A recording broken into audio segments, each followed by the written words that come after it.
Bonjour, bonjour tout le monde. On se retrouve pour le live du jour. On va être en compagnie d'Aurélie Auriac de The Parents Factory. J'attends que vous soyez avertis du début du live. Salut Aurélie. J'attends un petit peu avant de t'inviter. Donc c'est le live aujourd'hui. On va parler de reconversion professionnelle avec Aurélie.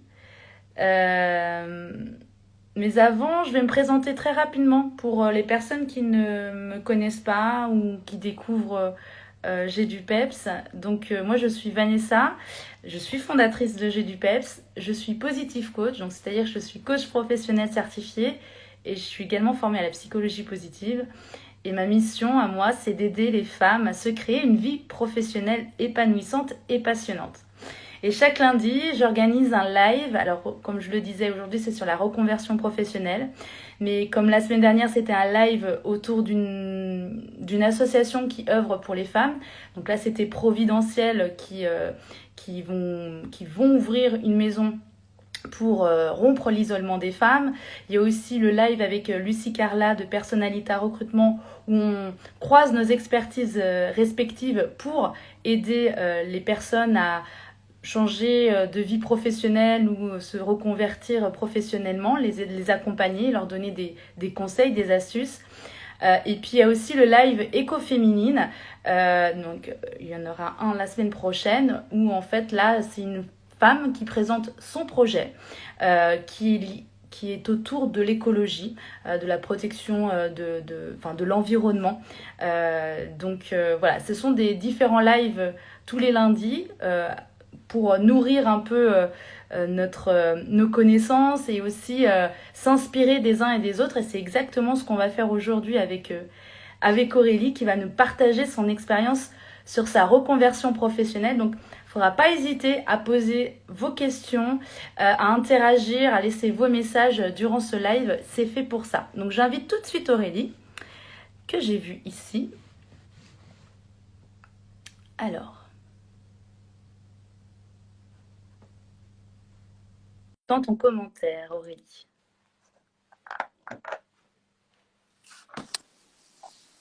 Bonjour Vanessa. Salut Aurélie, comment vas-tu? Écoute, ça va bien.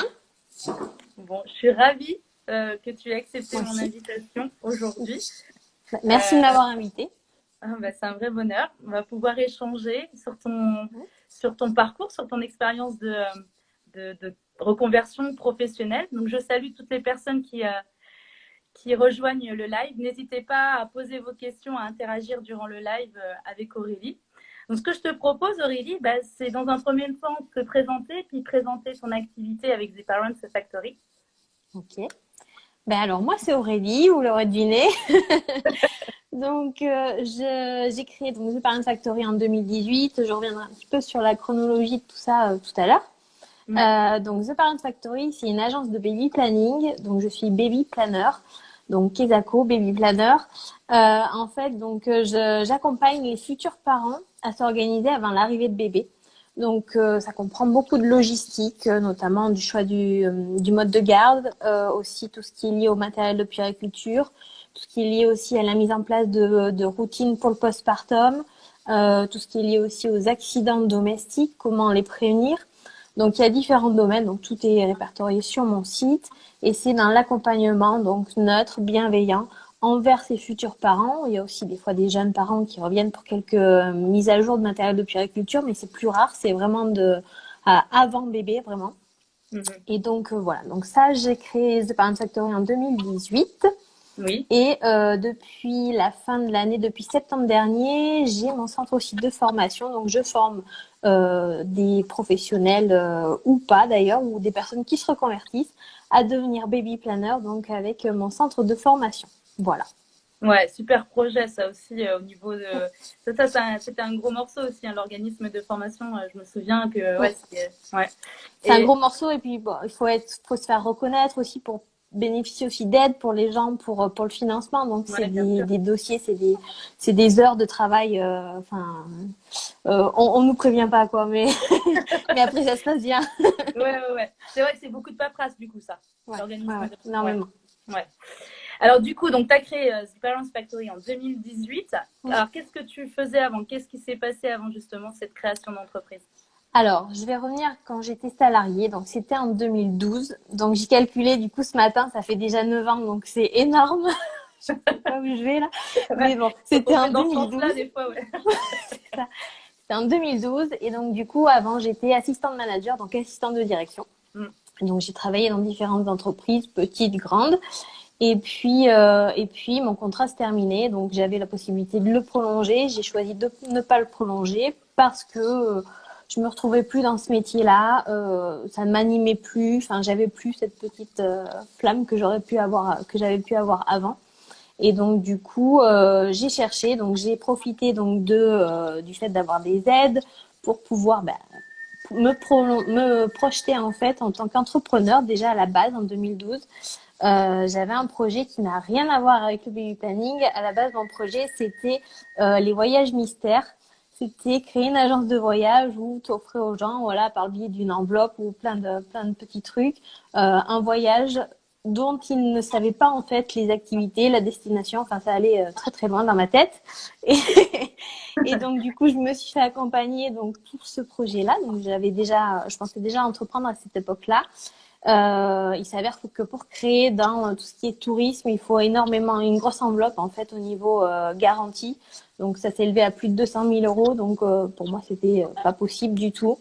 Donc du coup, j'ai mis ce projet de côté. Et entre-temps aussi, je suis tombée enceinte donc de mon premier fils. Donc il est né en 2013. Oui. Donc du coup, j'ai pas cherché, j'ai choisi en fait d'arrêter de travailler, de pas chercher un autre job dans le salariat pour justement me consacrer à mon fils. Voilà, donc ça c'était quelque chose, voilà, tout à fait. Je veux dire, j'ai pris la décision en mon âme et conscience parce que des fois c'est pas toujours le cas, mais voilà, c'était un choix de vie, donc on a fait aussi avec mon compagnon. Donc D'accord. voilà, donc là on est en 2013. Alors, je juste faire une petite pause. Oui. Quand tu te dis, j'ai plus la flamme au niveau de ton ancien métier d'assistant manager, déjà, tu as été combien d'années assistante de direction? Alors, attends. 1, 2, 3, 4 ans, 4 ans et demi. 4 ans, 4 ans et demi. Et là, tu as senti en fait que ça ne te convenait plus. Ça t'a convenu? Est-ce que ça t'a convenu ou alors c'est juste une prise de Alors, je conscience? pense je pense qu'il y a de ça parce que pour faire en fait ce métier, en fait, quand on choisit en fait de faire un métier, enfin à mon époque, on devait choisir des études. Donc au lycée, on te demandait directement qu'est-ce que tu devais faire. Et en fait, tu sais pas en fait qu'est-ce que je veux faire de ma vie à 15 ans, à 16 ans. Enfin bon, et tu Ouais. dois choisir. Donc j'avais choisi cette voie-là. Et pour moi, c'était la suite logique. Voilà, j'ai fait un bac pro secrétariat et ensuite j'ai fait un BTS assistant de direction. Donc du coup, c'était la suite logique. Et je me suis retrouvée avec mon diplôme. Donc du coup, sur le marché du travail, et j'ai trouvé un job, des jobs qui correspondaient donc à mon diplôme. Oui. Donc c'était une suite logique. Et c'est après que je me suis rendu compte que finalement c'était pas quelque chose qui me correspondait, que j'en avais marre d'assister les gens Ouais. et que je voulais faire par moi en fait, par moi-même et me sentir utile, beaucoup plus utile que ce que je n'étais, parce que assistante de direction c'est quand même un métier, du coup je sais pas si je parle à des assistants ici, mais un petit peu ingrat quand même, hein. Donc c'était plus quelque chose que je voulais faire et honnêtement c'était quelque chose qui me faisait mal au ventre le matin quand je me D'accord. levais, quand j'allais au boulot. Et Ouais, il y c'était avait un quand même ras-le-bol, quoi. ouais, tu sentais quand même physiquement que ça correspondait plus. Donc en fait, c'est ce choix d'arrêter. Tu sais, tu peux avoir peur de perdre un confort, enfin au niveau sécurité financière et de l'emploi. Toi, tu sentais vraiment que ça jouait sur ton physique et tu sentais que c'était vraiment enfin, fallait C'est changer de ça. voie, quoi. Ouais, c'est ça, tout à fait, tout à fait. Ouais. Ok. Donc alors après du coup, donc t'as ton fils en Donc du 2013. coup, voilà, 2013, j'ai mon fils. Donc du coup, j'ai pu donc le mettre en crèche à ses 1 an. quelques jours par semaine, donc ce qui me permettait aussi de souffler. Donc, ce qui est bien aussi quand tu es jeune maman, parce que être mère au foyer, c'est pas du tout cuit, t'es pas sur ton canapé H24, hein, voilà. Donc ça, c'était pour mon premier fils. Et puis après, en fait, je me posais la question, je me suis dit, à un moment donné, il va bien falloir qu'il retourne quand même. Donc du coup, je me suis imaginé beaucoup. Et puis, en fait, on a décidé avec mon conjoint d'avoir un deuxième enfant maintenant. Parce qu'on voulait un deuxième enfant, mais si on le faisait plus tard, j'aurais dû aussi mettre sur pause aussi ma vie professionnelle et je me voyais pas le faire. Je voulais faire fonder ma famille et après on va passer à autre chose niveau professionnel et c'est ce qu'on a fait, c'est ce que j'ai fait.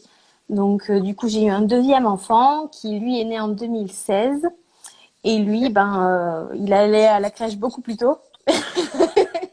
Parce que j'avais vraiment envie de me sortir de cette routine de femme au foyer et d'entreprendre vraiment. Là, il fallait que je fasse quelque chose. Donc du coup, voilà, je me suis formée donc à partir de 2017. Oui, il est né en septembre, donc en janvier, il est à la crèche, très bien. Et donc en septembre, voilà, je commençais à faire mes petites démarches, à trouver en fait. Je savais que je voulais entreprendre, mais il fallait que je trouve dans quoi, comment, etc. Donc, j'ai fait des stages avec la CCI. Donc, ça m'a énormément aidé.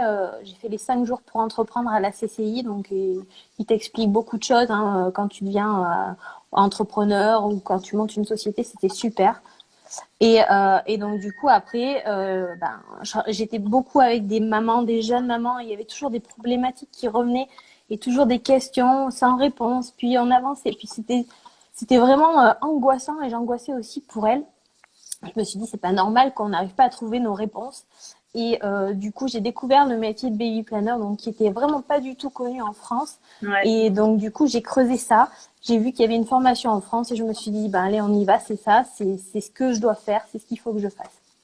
D'accord. Ça a vraiment été, quand tu l'as découvert, t'as vraiment su que c'était pour toi, ça? C'était quelque chose qui pouvait répondre à un besoin, mais aussi que toi, ça allait te convenir en termes de durabilité, tu vois, que ça pouvait marcher? Ouais, je savais que ça allait pouvoir me convenir. Je savais pas où j'allais, hein. Vraiment, c'était quelque chose de nouveau, même d'entreprendre. Enfin, personne dans ma famille n'est entrepreneur. Donc, pour moi, c'était vraiment l'inconnu, mais je savais qu'il fallait que je fasse ça, que j'aille au bout de mon idée finalement, que j'avais depuis des années. Ouais. Et voilà, et puis après, aucun regret. Ouais. Aujourd'hui, c'est vrai que du coup, la voie que tu as choisie. Alors, combien de temps ça a duré, cette formation de baby planner? Alors, la formation de baby planner, elle a été sur plusieurs mois, elle a duré 4 mois.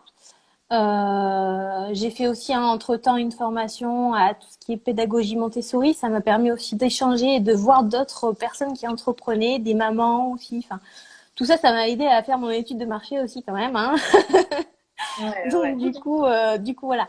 Et puis d'échanger aussi avec d'autres entrepreneurs, d'avoir un réseau, de créer comme ça petit à petit des relations qui après du coup sont pérennes dans le temps et qui me servent encore aujourd'hui. Et ça prend du temps. Enfin, c'est encore en cours hein, d'ailleurs. Mais c'est ça qui m'a montré que j'étais vraiment sur la bonne voie et que j'étais pas la seule à me poser certaines questions, notamment pour entreprendre. Et vraiment, ça m'a aidé, de toquer à certaines portes, de rencontrer des gens, de pas rester seule derrière ma chaise. Vraiment, c'est ça qui m'a le plus poussée aussi. Ouais. Et comme tu disais, du coup, tu n'es pas issu d'un monde entrepreneurial. Ça a été un frein pour toi? Est-ce que du coup, on dit souvent l'entrepreneuriat, c'est une montagne russe, etc. Est-ce que ça a été un frein et est-ce que tu t'es pas dit, alors c'est peut-être pas la bonne chose. En plus, c'est quelque chose, un métier que tu connaissais pas, même si tu t'es formé. C'est vrai que c'est un peu. Alors du coup, de savoir en fait, d'avoir les qualifications pour un métier et d'être entrepreneur, pour moi, c'est deux choses qu'on met côte à côte et qui font que un au final. C'est pour ça, du coup, dans ma formation, j'ai bien deux pôles comme ça qui sont distincts pour vraiment apprendre ça aux filles. Et du coup, pour moi, oui, c'était vraiment un saut vers l'inconnu. Et c'est à force de créer ce réseau, d'échanger avec d'autres professionnels comme moi qui entreprenaient, qui avaient les mêmes questions, les mêmes doutes, c'est ça qui m'a poussée en fait à m'améliorer et puis à gagner beaucoup en confiance aussi dans ce que je faisais, dans ce que j'entreprenais, parce que les montagnes russes, même aujourd'hui, ce matin, elles étaient là, elles étaient en bas les montagnes russes. Donc c'est tout le temps ça c'est dans la vie d'entrepreneur, ça y sera tout le temps, mais des fois c'est pas facile à gérer. Et puis on sait qu'au final, après ça va remonter et etc. Mais c'est vrai que n'ayant pas été préparée à ça, je peux dire qu'à un moment donné, je me suis posé énormément de questions, je me suis remise en question énormément. Et puis encore une fois, aussi en tant que femme qui entreprend, jeune maman qui a des enfants, où va-t-on? Où va-t-on? Ouais, c'est ça. Et comment t'as fait découvrir, comme tu disais, c'est un métier qui est nouveau, qui n'était pas à l'époque. Oui. Comment tu l'as fait découvrir aux personnes, aux parents, parce qu'il peut y avoir aussi une espèce de frein quand on ne connaît pas, on se demande à quoi ça peut servir, etc. Comment tu l'as développé ton activité de baby planner? Tout à fait, parce qu'en plus sur le métier de baby planner, en fait, on a besoin vraiment d'avoir la confiance des gens, de nos clients, en fait, pour vraiment avancer, leur donner un maximum de réponses à leurs besoins. Donc là, il y a tout un travail en fait, pas de démarchage, mais en fait, il y a tout ce réseau en fait qui rentre en jeu. Il y a tout ce réseau avec lequel je me fais connaître, je donne mes flyers, je passe mes cartes, etc. J'échange sur des forums, je vais dans des centres où il y a des jeunes mamans, des futures mamans. Je vais les chercher parce que ils vont pas venir à moi vu qu'ils savent même pas que j'existe et ce que c'est qu'un baby planner. Oui. Donc il faut y aller et ça aussi, ça a été un gros travail aussi parce que moi, en tant qu'assistante, j'avais pas du tout cette qualification ni cette facilité. Et donc du coup, c'est pareil, c'est à force de faire, c'est à force de faire, à force de s'exercer, à force de parler, que tu arrives à prendre confiance aussi en ce que tu dis. Et puis du coup, après, c'est facile d'expliquer aux gens ce que tu fais. Et à partir du moment où tu leur expliques ce que tu fais, allez, 99% des gens vont dire mais c'est super, machin, j'en ai besoin, machin, ou j'en aurais eu besoin. Donc ça, c'est un peu délicat parce que du coup, j'en aurais eu besoin, mais là, tu te dis, attends, j'ai pas été là au bon moment. Bon, peut-être que je peux leur apporter autre chose, mais du coup, il y a encore beaucoup de travail pour faire connaître le métier, le faire reconnaître. Et c'est pour ça que je me bats aussi tous les jours avec ma formation, puis avec les réseaux et tout ça, pour vraiment faire connaître ce métier. Ouais. D'ailleurs, j'invite les personnes à aller voir ton compte qui est vraiment génial. Moi, c'est vrai, j'en découvre aussi énormément sur tes compétences, le savoir aussi, le métier. Et puis, il y a des notions en tant que parent même que tu ne penses pas forcément. C'est ça. Vraiment, comment dire, je vais pas trouver le mot, il y a un mot qui est parti. Mais tu vas pas chercher certains sujets. Je me souviens quand tu disais aussi d'écrire l'accouchement, comment ça s'est passé. Je me souviens, on en avait parlé. Ça, c'est des choses auxquelles on n'y pense pas forcément en fait. C'est hyper important pour les enfants de savoir, de connaître. Et pour nous aussi, pour après se rappeler, parce qu'on oublie vite beaucoup de choses. Et des fois, on oublie vite des bons moments aussi. Et des fois, ça nous donne du baume au cœur quand même de nous remémorer ça, surtout une naissance. C'est magique quand même. Ouais, totalement. Alors, pour le coup, toi, tu es basée, si tu dois donner ta situation géographique précise. Moi, je suis à Clermont-Ferrand, donc en Auvergne.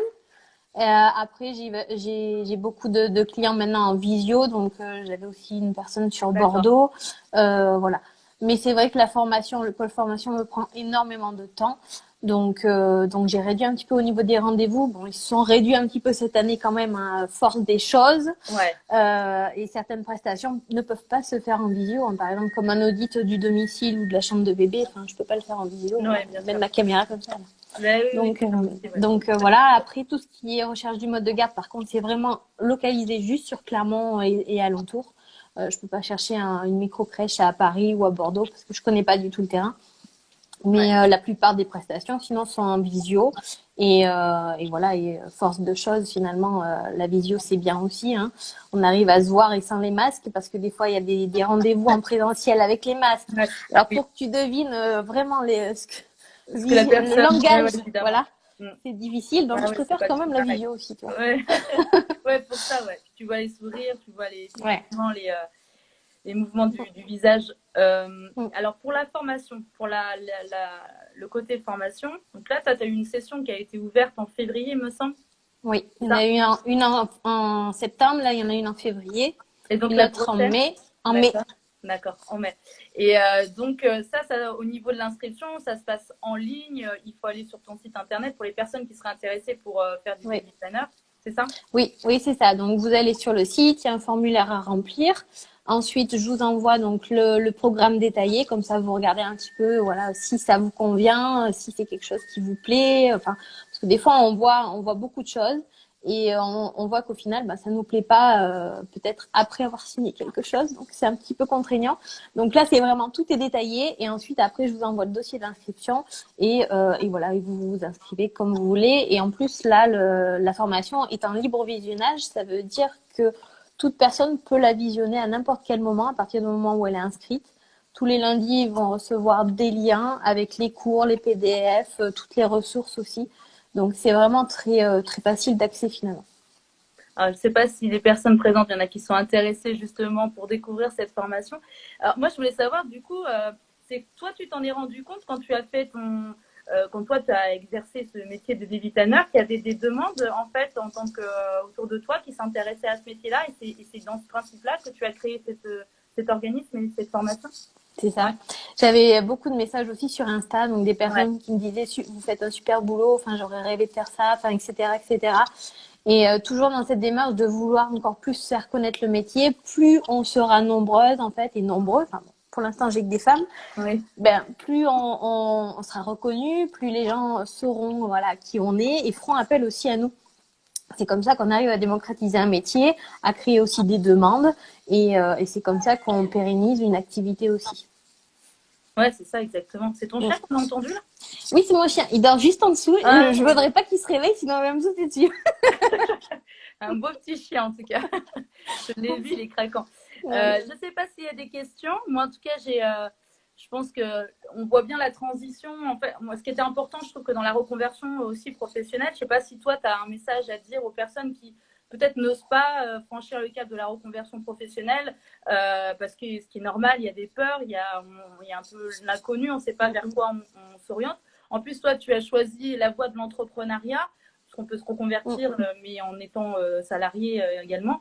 Toi, si tu avais un message justement à délivrer aux personnes qui souhaitent se reconvertir dans un nouveau métier, qu'est-ce que tu donnerais comme conseil ou comme mot? Alors, la base de tout, c'est s'écouter, savoir où on en est, si ce qu'on fait donc tous les jours nous donne du plaisir, si on a envie donc de se lever, d'aller au boulot ou d'aller dans son bureau à la maison faire une visio.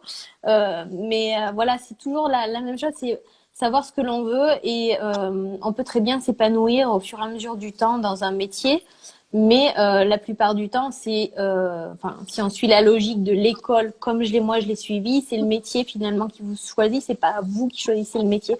Donc, faut vraiment se poser ces questions-là, se remettre en question, et puis avoir confiance en soi. Et de toute façon, on fait des choix tout au long de la vie. Et finalement, peut-être le choix d'entreprendre, le choix de changer de poste, changer d'entreprise, etc. C'est peut-être ce choix-là qui va nous amener à notre fil de vie et puis à être épanoui au final. Parce que c'est ça qui compte aussi, être épanoui dans ce qu'on fait. Sinon, au bout d'un moment, on le fait pas bien, quoi. Et ça, c'est normal aussi, à ne pas faire bien son boulot si on l'aime pas. Ça, c'est la logique pure. Mais puis qu'il y a pas de fin non plus. Voilà, moi, en 2018, j'étais baby planner et là, maintenant, j'ai mon centre de formation. Je sais pas ce que l'avenir me réserve non plus, mais j'évolue en fait en fonction de mes envies aussi, parce que si j'avais pas envie, j'aurais pas monté ce centre non plus. Bien sûr. Et ça, c'est important, de s'écouter, de savoir ce qu'on veut et chercher aussi, se poser des questions. Si on sait pas trop vers où s'orienter, et puis faire appel aussi à des professionnels comme toi, peut-être pour nous aiguiller, pour trouver des pistes, et puis nous coacher, quoi. Parce qu'on a besoin aussi de ça. Du coup, t'as été, alors, tu disais que tout à l'heure, tu t'es rapproché de la CCI. Est-ce qu'il y a eu d'autres acteurs dans ta reconversion ou c'est uniquement la CCI qui t'a... Non, j'ai vu la CCI donc en cours collectif et ensuite j'ai vu une conseillère personnelle. D'accord. Donc voilà, c'est la seule personne que j'ai vue par rapport à ma reconversion pour le The Parent Factory. Et après, c'est en échangeant aussi avec beaucoup d'entrepreneurs finalement. Et voilà, en ayant des contacts un petit peu partout, en regardant un petit peu ce qui se passe aussi sur les réseaux. Mais j'aurais adoré avoir un coach comme toi ou voilà, C'est gentil. c'est Ouais. la joie de vivre tous les matins, je sais pas. On essaye. Et c'est Ouais. vrai, justement, toi, aujourd'hui, est-ce que tu as un mentor, une mentor ou un coach avec toi qui t'aide dans ton développement aussi? Parce que c'est important aussi, malgré Mm. que c'est plus en création, c'est en Ouais. développement. Alors là vraiment, depuis le début de l'année, je ressens vraiment le besoin de m'épauler de quelqu'un d'autre Mm. parce qu'il y a beaucoup de choses en fait dans ma tête et pas que c'est dans ma tête. Et donc du coup, je me sens un petit peu perdue. Ouais. Et je dois te dire que c'est vraiment quelque chose vers laquelle je pense tendre dans les mois qui viennent pour essayer de mettre un petit peu ça au clair ou voilà, me dégager aussi un peu plus de temps peut-être. Mm. Parce que à trop vouloir faire de choses aussi, on oublie en fait la base de tout. Enfin, moi, j'étais entrepreneur parce que voilà, je voulais avoir du temps aussi pour mes enfants, pour gérer ma vie personnelle et ma vie professionnelle. Et à force de vouloir bien faire tout, et ben on oublie un petit peu ça. Donc j'aimerais bien retrouver en 2021 un petit peu ce goût-là et puis cette facilité de déléguer, pourquoi pas aussi. Donc, Mm. donc oui, je pense Ouais, que j'en aurais besoin. c'est des beaux projets, ça aussi, de la délégation. C'est une autre étape aussi, Mm, mais mine de rien, ouais, effectivement, si ça peut te libérer du temps et tout, ouais, mm, totalement. mm. Alors, je fais partie de la session de formation d'Aurélie et je ne regrette vraiment pas. Well. Ah, c'est Mélissa. Non, Mélissa. Merci Mélissa. Bah oui, très beau message. C'est vrai que cette formation, elle est vraiment tentante, quoi, aussi. Hein. Enfin, vraiment, c'est un métier qui est tellement pas commun, en fait. Mm, Je pense il y a une sorte d'intrigue et puis il y a aussi un apport, je trouve, qui est complètement différent de ce peut vivre. mm. C'est vrai on parle d'accompagnement, mais quand on est parent, on a besoin justement, et quand on va devenir pour la première fois parent, c'est vrai que c'est quelque chose qui est une étape C'est hyper ça, importante. c'est Et ça. d'être accompagné par des professionnels, Mm. c'est Et c'est vrai rassurant. que depuis un an et demi à peu près, on voit quand même les choses qui bougent énormément par rapport à la parentalité, à la maternité, tout ça. Ouais. Et ça c'est sûr, ça nous aide hein, pour nous faire connaître, pour faire connaître ce métier. Il y a beaucoup de métiers aussi qui sont complémentaires, comme les doulas, les accompagnantes parentales, plein d'autres métiers. Et du coup, c'est ça, voilà, c'est cet engouement, c'est en fait dire aux gens qu'ils peuvent demander de l'aide et que c'est pas négatif en fait de demander Mm. de l'aide, c'est qu'ils en ont besoin, c'est pour les aider et on est là pour les aider. Et quand on aura démocratisé cette idée, parce que c'est souvent une injonction, ça, on ne doit pas demander de l'aide ou vu que c'est inné chez nous de faire des bébés, ben ça doit être inné aussi de les élever, de choisir la bonne nounou, le bon matériel de puériculture, etc. Alors que non, pas du tout. Et on est vite perdu hein, dans le choix d'une poussette. Voilà, si elle rentre pas dans le coffre ou si elle rentre pas dans la cage d'escalier, ben on arrive à une autre poussette, on est bien là après. Mais je veux dire que voilà, c'est plein de questions qui sont primordiales. Et c'est toute une part. Être baby planner, c'est vraiment s'occuper de la logistique. Donc la logistique, c'est pas sexy comme mot du tout, c'est pas beau, mais c'est ça vraiment. Et une maman qui est en postpartum, qui va pouvoir aller promener son bébé parce qu'elle a la poussette, parce qu'elle a le siège auto, etc. Et ben du coup, ça va l'aider en fait dans ce postpartum aussi. Et c'est ce côté matériel, parce que bon, quoi qu'on dise, on est dans une société matérialiste et on le sera encore pendant des années.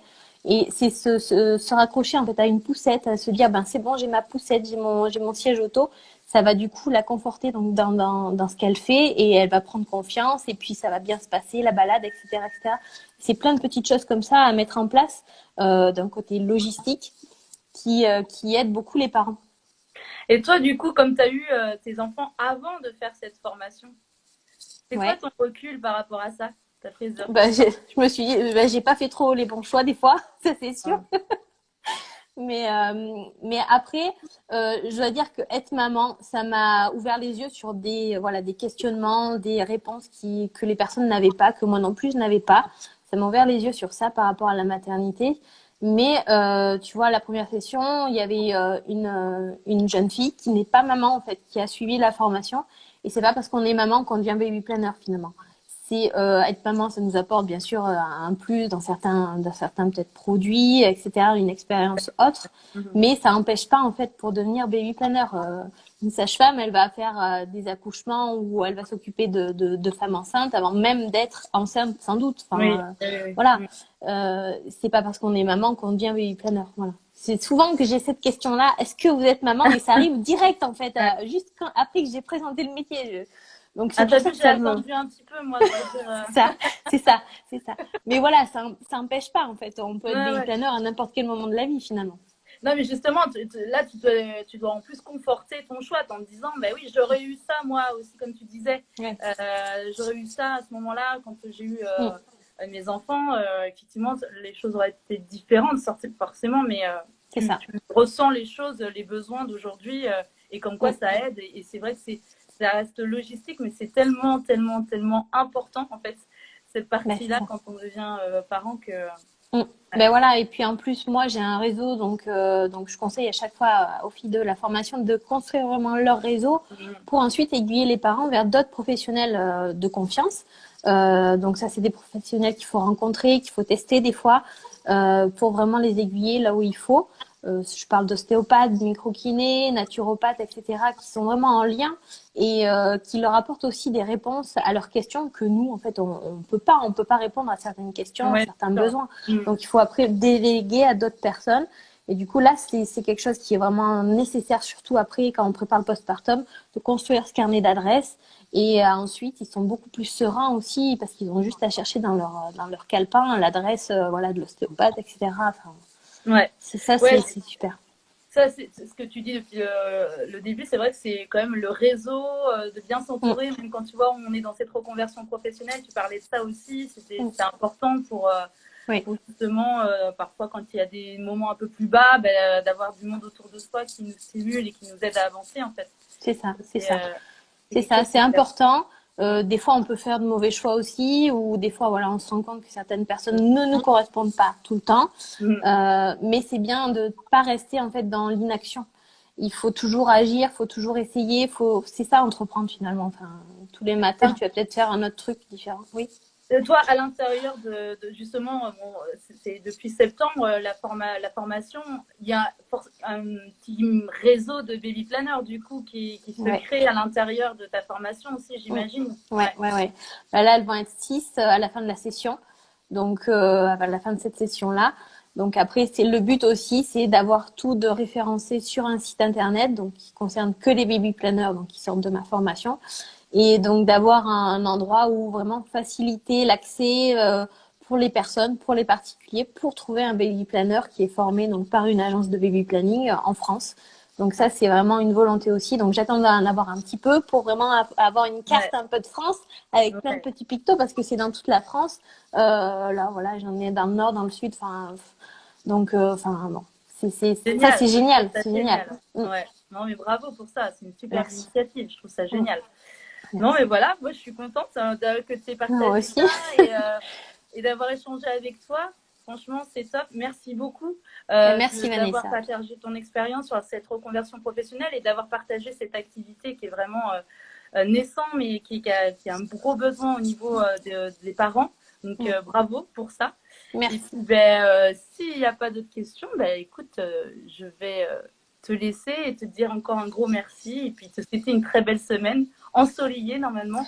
Oui, Donc, ça va normalement, oui. faire du Mm. bien. Ben là, aujourd'hui, je vois pas trop le soleil, mais j'ai espoir pour demain. Voilà. Ah, je te le transmets si tu veux. Merci, On a. merci, merci. À Merci très bientôt, Vanessa en tout cas, Aurélie. hein. C'est un Merci à plaisir. toi. Ouais, de même.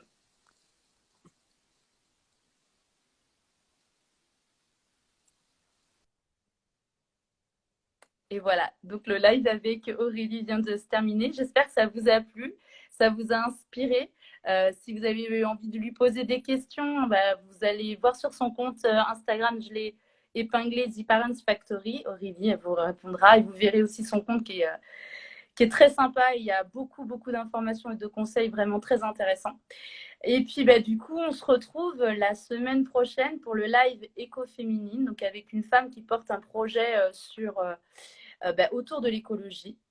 à 13h toujours. Et puis d'ici là, je vous souhaite une très belle semaine. Profitez bien et on reste connectés ensemble. Salut, salut!